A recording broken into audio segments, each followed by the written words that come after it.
Boa noite, pessoal. Realmente hoje a gente saiu cedo de Alegrete e para chegar e a gente viu, foi bem bagunçado o temporal aí por aí. Mas isso é importante e a minha preocupação, como eu disse desde o primeiro momento que encontrei o Diógenes lá em São Paulo, no hospital lá, e falei da experiência de um paciente que para mim eu colocaria só o vídeo dele para conversar, porque o quanto que foi significativo para mim pessoalmente. Então essa experiência, então apresenta para nós lá, apresenta o que aconteceu, porque para nós que temos um hospital do interior e a nossa Santa Casa é um hospital hoje que tem em torno de 180 leitos, um hospital de média complexidade. O que eu vejo muitas vezes? A gente chega nas reuniões aqui em Porto Alegre, que eu venho seguido, sou muito participativo da federação, a gente chega com aqueles grandes hospitais, senta com grandes hospitais e parece que os nossos problemas não aparecem aqui. Parece que a gente não consegue às vezes discutir como que nós vivemos, como é a nossa realidade interior.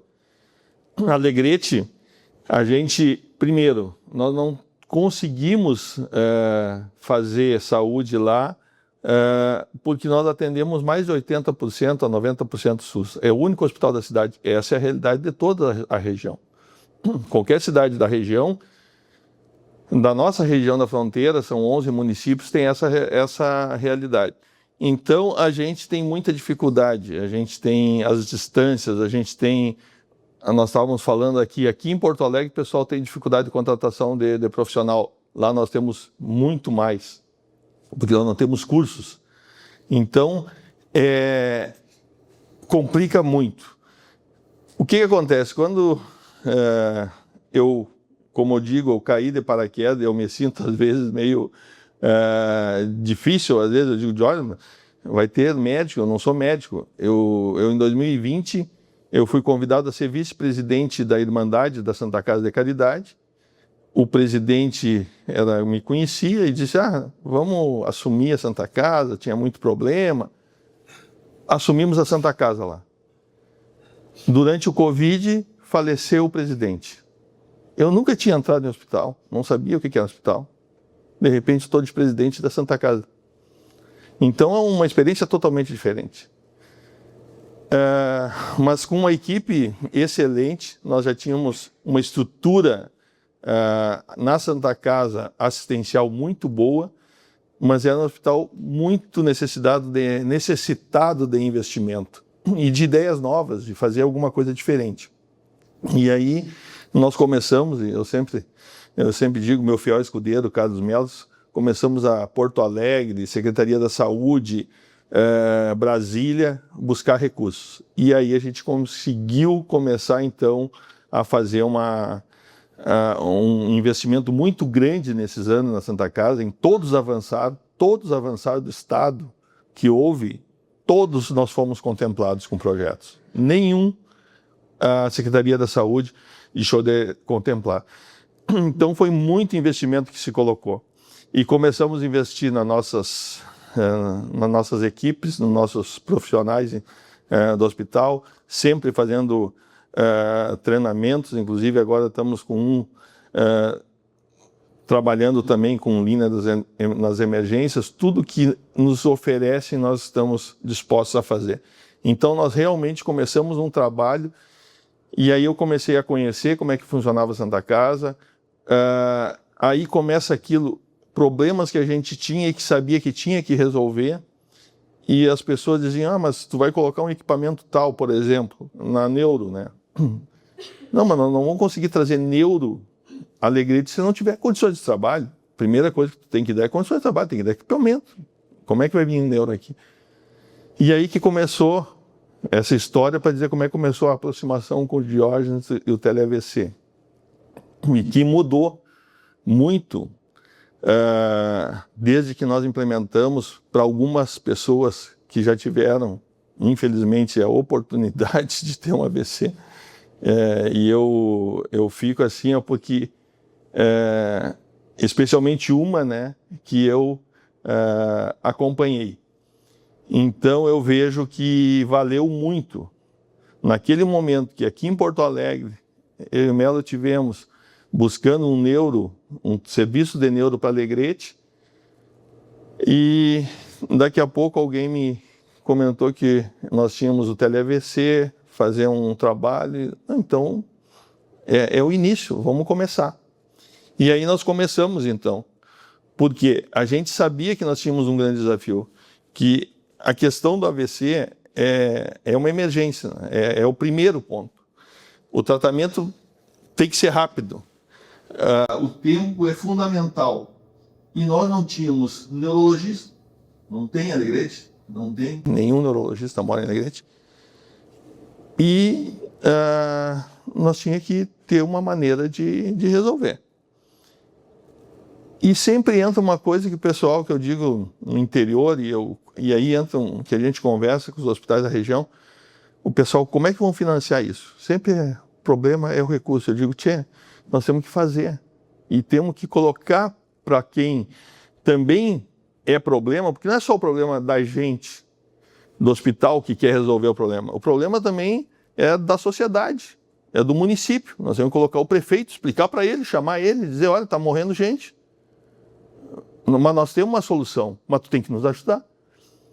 Então nós fizemos um trabalho, e isso para tudo a gente envolve o poder público sempre, mostrando o que ele vai ganhar, e aí entra dados que o Diógenes nos forneceu, e a gente mesmo olhando hoje o que custa um paciente, né, que tem um AVC e que fica, ou vem a falecer em função da família, ou acaba ficando com sequelas irreversíveis e que vai ter um custo muito maior para a sociedade toda.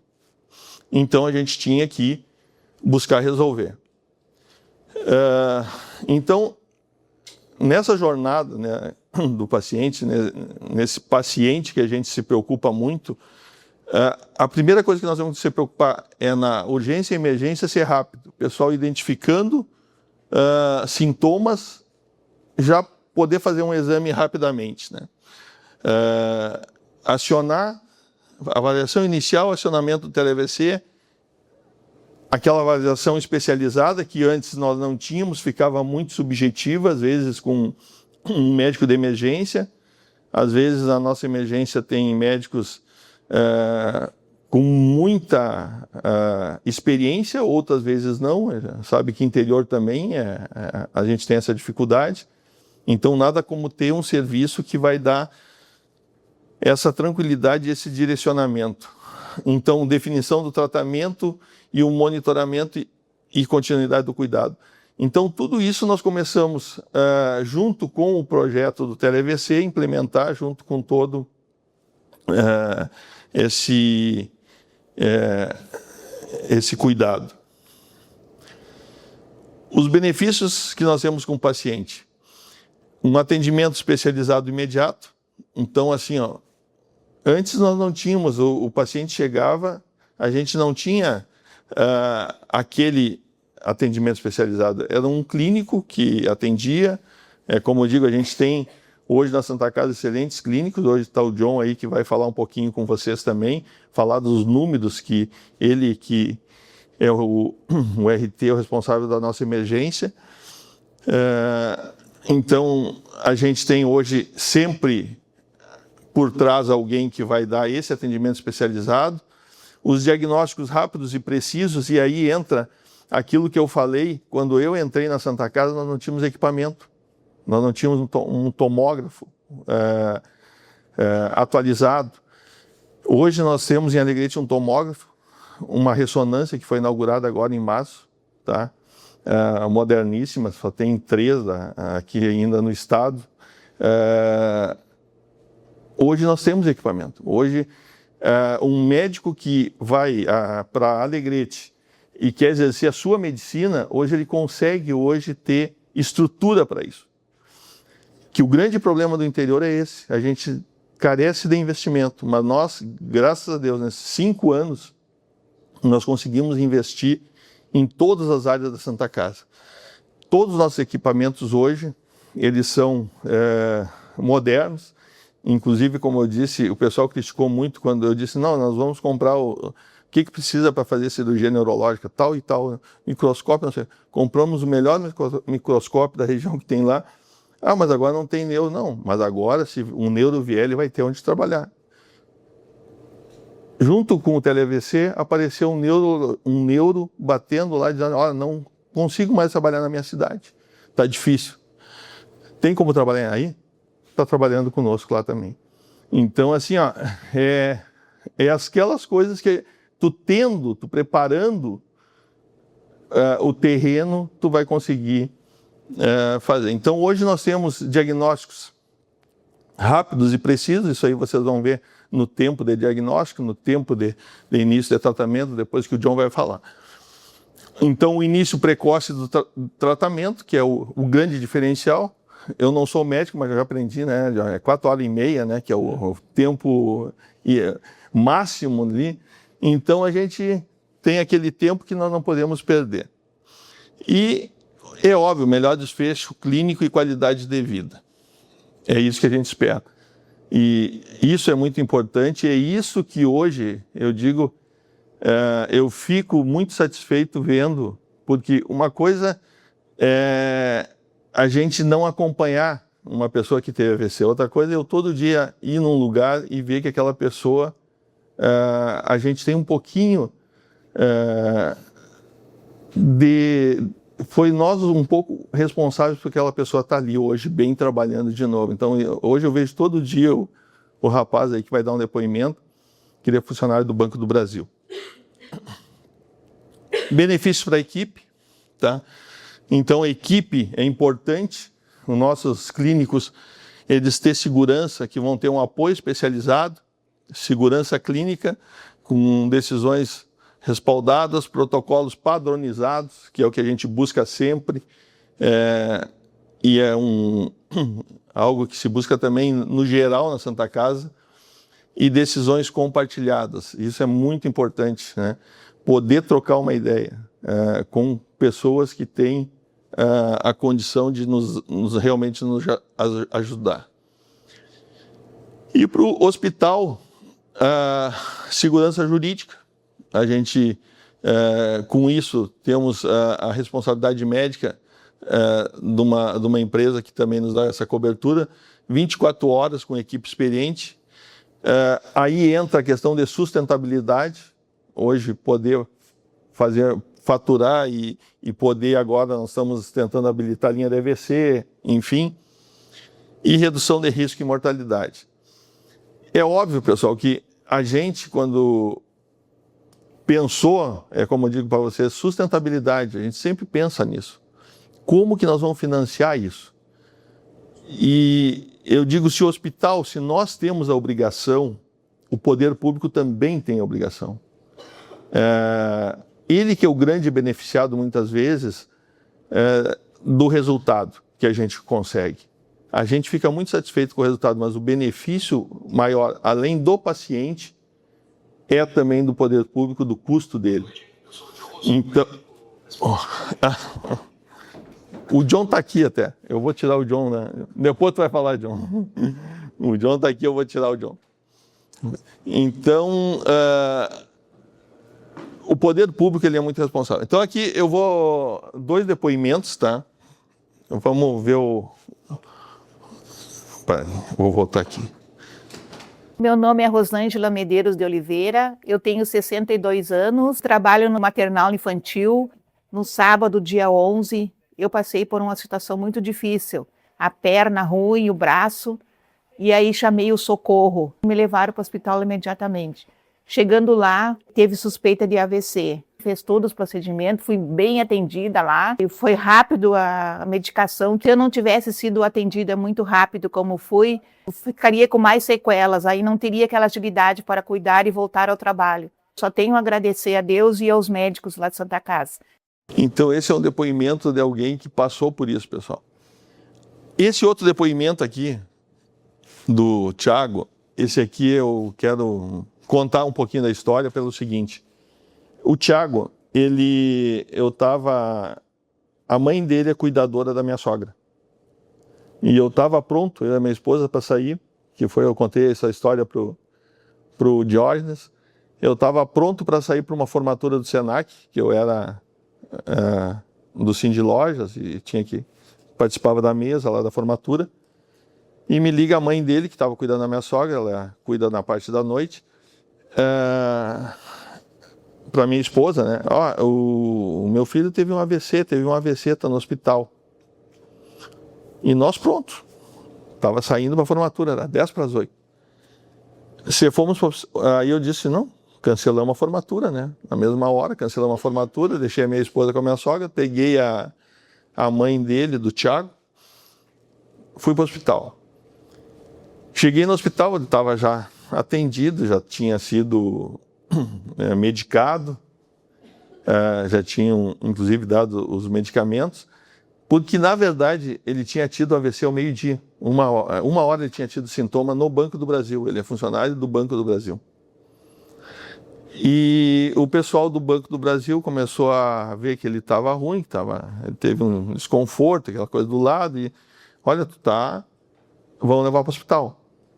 Na mesma hora levaram ele para o hospital, de tarde, aí ele foi feito todo o processo normal de tarde, e de noite, na verdade, ele não tinha avisado a mãe dele para não deixá-la preocupada. Ele não tinha a noção Aí, esse horário que ela nos ligou, a filha de Bento Gonçalves tinha ligado para ela: mãe, o que houve com o Thiago? Soube que ele teve um AVC. Ela não sabia de nada. Aí deu toda essa correria. No outro dia, casualmente, eu estou lá na presidência, na Santa Casa, chega o John Lennon. Ontem aconteceu um caso bem exato do nosso atendimento, do nosso processo todo, assim, motivado com aquilo, né?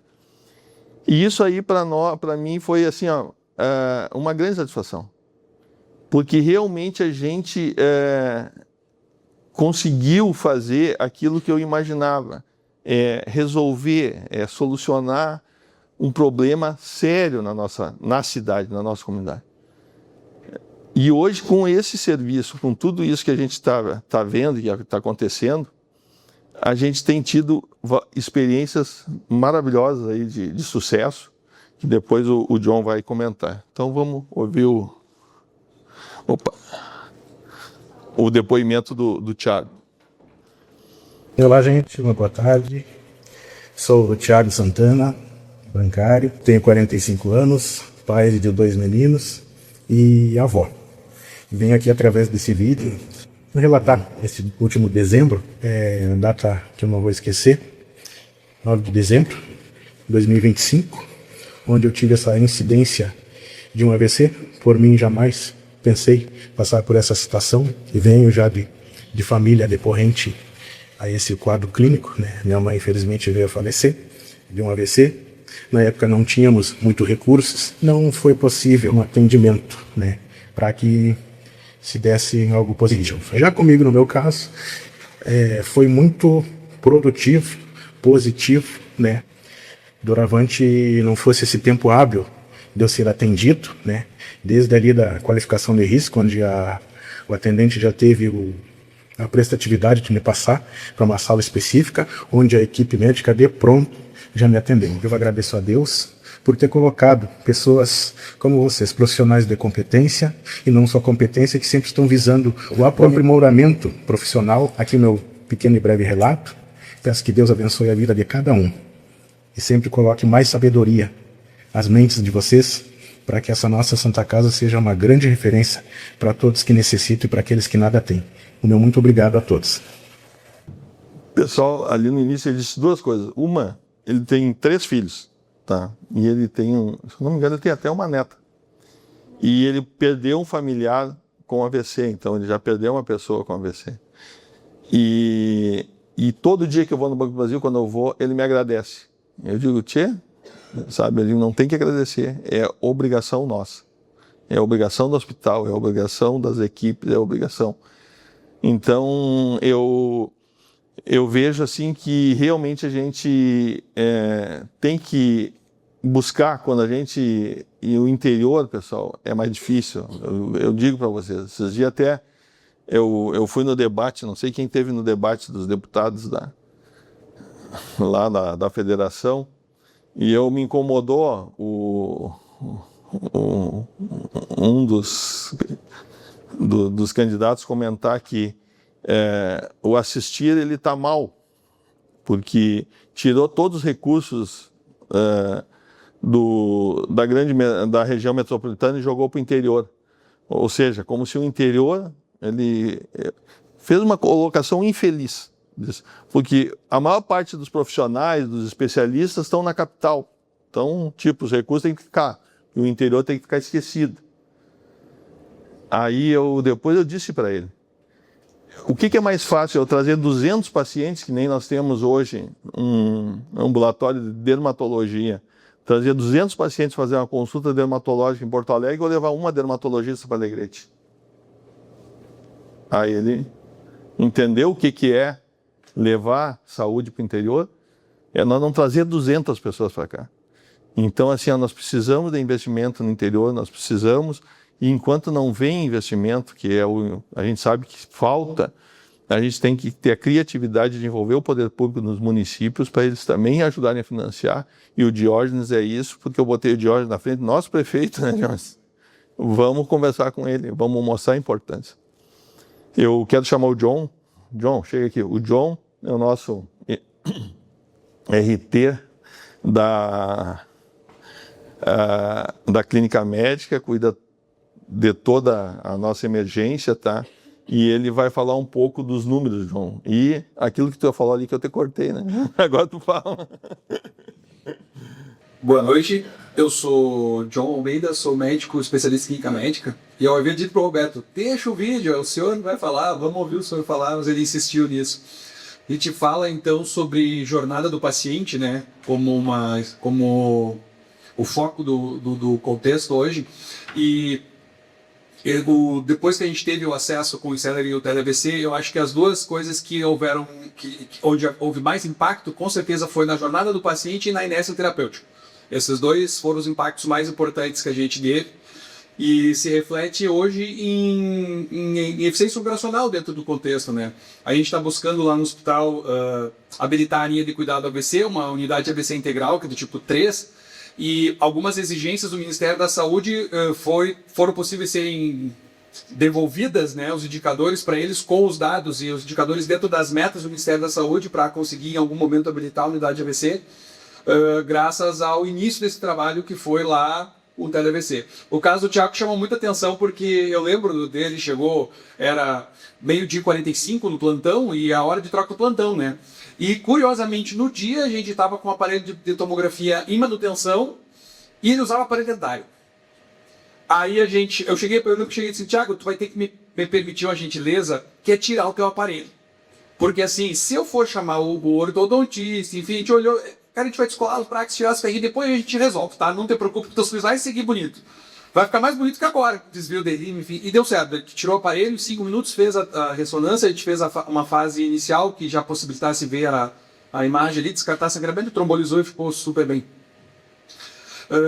Antes e depois, a inércia terapêutica é o que pesa mais aqui, porque a gente não tinha casos de trombólise na cidade e a ideia que a gente tinha era que esses casos não aconteciam porque os pacientes chegavam talvez fora do ΔT viável, né? Além dessas 4h30. E na verdade o que a gente tinha era a falta do hábito e a inércia ferente desse paciente com AVC, mesmo quando ele chegava dentro de um tempo viável para a trombólise. A gente teve num período 102 casos de AVC, 17 casos de trombólise. O nosso tempo porta-tomografia médio, 19 minutos, né? Preconizado pelo Ministério da Saúde para habilitação da linha de cuidado são 25 minutos. Tempo porta-agulha, 41 minutos. preconizado também pelo Ministério da Saúde, o tempo porta-agulha menor do que 60 minutos. E eu ouso dizer que esses dados eles ainda melhoraram mais atualmente com a implementação dos protocolos, porque hoje, a gente, além do TED-AVC, a gente conseguiu habilitar os protocolos, protocolo de AVC na admissão, protocolo de AVC para enfermagem, protocolo do manejo do AVC na internação, na investigação etiológica e, inclusive, a garantia do acompanhamento ambulatorial pós-alta desses pacientes com AVC, para que faça sentido a tentativa de habilitação da linha de cuidado integral, né, para nosso hospital. Então, esses dados tendem a melhorar ainda mais. Hoje, nesse mês, nós estamos em julho, agosto, no mês de julho o tempo porta-tomo ficou inferior a 10 minutos, então foi muito bom assim, o serviço alinhou de uma forma que a jornada do paciente se tornou um fluxo puxado, né? O paciente ele faz um caminho só, ele passa pela enfermagem, o enfermeiro percebe, aciona a equipe, monitoriza o paciente, a tomografia acionada e muitas vezes antes do acesso venoso ser pego, a equipe da tomografia já chegou para captar esse paciente e levar para o exame de imagem. Então é realmente muito rápido, muito rápido. E isso a gente com certeza deve ao início dessa jornada com o TED-AVC e isso impacta diretamente a jornada do paciente, né? O que para nós se traduz em números, para o paciente se traduz em experiência, né? E isso é extremamente importante para nós. Aqui é só o gráfico mostrando por mês, né, esses dados de trombólise, enfim. E algo que chama muito atenção, só para terminar a minha fala para vocês, é que a gente não só aumentou a taxa de pacientes trombolizados de forma exponencial, porque nós não trombolizávamos antes, como também a gente melhorou a qualidade técnica da assistência do paciente que não tromboliza. Porque hoje tem patronização, mesmo que a gente entre em contato com o neurologista de sobreaviso, discuta o caso, o paciente tem alguma contraindicação, está fora de janela para trombólise, a gente consegue hoje ainda ter uma assistência adequada para esse paciente que também não pôde trombolizar, que tinha como contraindicação ou que chegou fora do tempo de janela suficiente para trombólise. Então, a qualidade que era antes dependente do médico que estava no plantão, dependente da equipe que estava no plantão, dependente de pessoas, agora é uma qualidade que depende de um processo, né? Que depende do protocolo, que depende de algo que é padronizado. Hoje, lá em Alegrete, as pessoas podem ter um AVC em qualquer horário, 24 horas por dia, que a assistência não vai depender do plantonista, vai depender do processo que funciona lá. Certo? João, fica por aqui que agora daqui a pouco vem perguntas, aí vai ter alguma pergunta técnica. Pessoal, então assim, quando a semana passada ainda se falou, né, do custo de um paciente de AVC, que o Jorge comentou em 134, 100 mil, né? Hoje até eu estava fazendo umas pesquisas ali, falo em 134 mil por ano, né? Volto no Thiago. O Thiago é muito mais que isso. Ele era um funcionário do Banco do Brasil, 3 filhos. Imagina uma pessoa desse nível com problema sequelado. Então o custo ele é meio relativo. Depende de todo é um custo médio quando você fala isso, não tenha nem dúvida, né? Mas eu sempre pensando no Thiago assim, o que custaria ter uma pessoa que tem 3 filhos, um neto que ele cuida, o pai dele teve um infarto agora, que foi até Ijuí, nós não temos, infelizmente, a hemodinâmica, não temos como fazer, tem que ir a Ijuí, teve que ir a Ijuí, e agora está também, inclusive a cuidadora, a mãe dele já não cuida mais, porque tem que cuidar o pai dele, né? Então, para vocês verem o que seria a vida dessa família, que ele é o único que mora em Alegrete, tá? Se não tivesse, naquele dia, nós ter toda essa estrutura para fazer o que se fez. E, pessoal, muita gente ouvi falar aqui e diz, não, mas e pagar isso? Interior. Pessoal, a gente tem que primeiro saber que a importância disso é para todo mundo, não é para a Santa Casa, é para todos. E aí envolver o poder público. O poder público vai economizar ali, nós tivemos 17 pessoas, né? Daqui a pouco poderia ser 17 pessoas que tinha que levar fora de Alegrete, levar para uma referência, custo para o município, custo para... Enfim, é algo muito... Então o poder público ele é responsável também. E lá em Alegrete nós conseguimos sempre, com o poder público, quando a gente tem projetos bons, de envolver eles financiam junto com a gente o projeto. e mais agora que nós estamos tentando a habilitação, né? Então, se sair a habilitação, aí realmente aí fica bem mais fácil. E o nosso compromisso da Santa Casa foi esse, pessoal. Inovar, investir em tecnologia, melhorar para o paciente, para as nossas equipes e, com isso, para a nossa sociedade. E nesses 5 anos que a gente está à frente da Santa Casa, às vezes as pessoas dizem, a Santa Casa cresceu muito. Realmente, a gente, nesse período de 5 anos, fez uma coisa que não se fazia na Santa Casa, buscar fora da cidade recursos para investimento. A gente hoje, ontem ainda, também nós fizemos uma coisa que nunca fez, né, John? Que na saída, um médico me falou, Roberto, eu nunca vi reunir quase 60 médicos numa reunião que a gente fez ontem para falar sobre a Santa Casa, sobre o projeto, sobre números. Ontem de noite fizemos uma reunião com quase 60 médicos do corpo clínico, num corpo clínico de 90 médicos, 90 e poucos médicos. Então a gente realmente tem tido essa parceria com todos os profissionais da Santa Casa, com o corpo clínico, porque eles estão vendo essa melhoria. E nesta apresentação a gente apresentou dados de investimento que se fez nos últimos 5 anos, pessoal. Nos últimos 5 anos em emendas parlamentares, porque emendas é investimento. Não consegue dizer para um deputado, e eu disse isso e disse para os médicos, a gente tem, às vezes a gente tem dificuldade de pagar a folha dos médicos. Eu digo, só que eu não posso dizer para um deputado que eu vou usar o dinheiro para pagar a folha. Eu tenho que dizer para o deputado que eu vou fazer uma obra, que eu vou comprar equipamento. É isso que ele quer ouvir. Então, em emenda de deputado e dos programas do Avançar, a Santa Casa investiu nos últimos 5 anos em torno de 60 milhões, pessoal. Um hospital do interior é muito dinheiro. Então, a gente realmente fez muito investimento em serviço, então a gente fica muito satisfeito.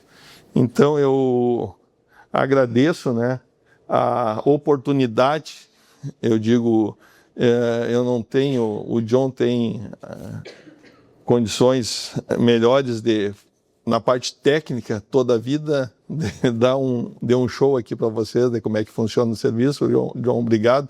Você dispôs hoje a vir aqui comigo para me ajudar. Então agradeço a ele, está com a esposa, com a Camila, enfermeira da Santa Casa também. E agradeço a vocês de ouvirem e estamos aqui à disposição, né, John, para trocar ideia aí, porque essa era a nossa história, um pouquinho da nossa história, da nossa experiência com o tele-AVC lá em Alegrete e com essa jornada aí do paciente, tá? Obrigado.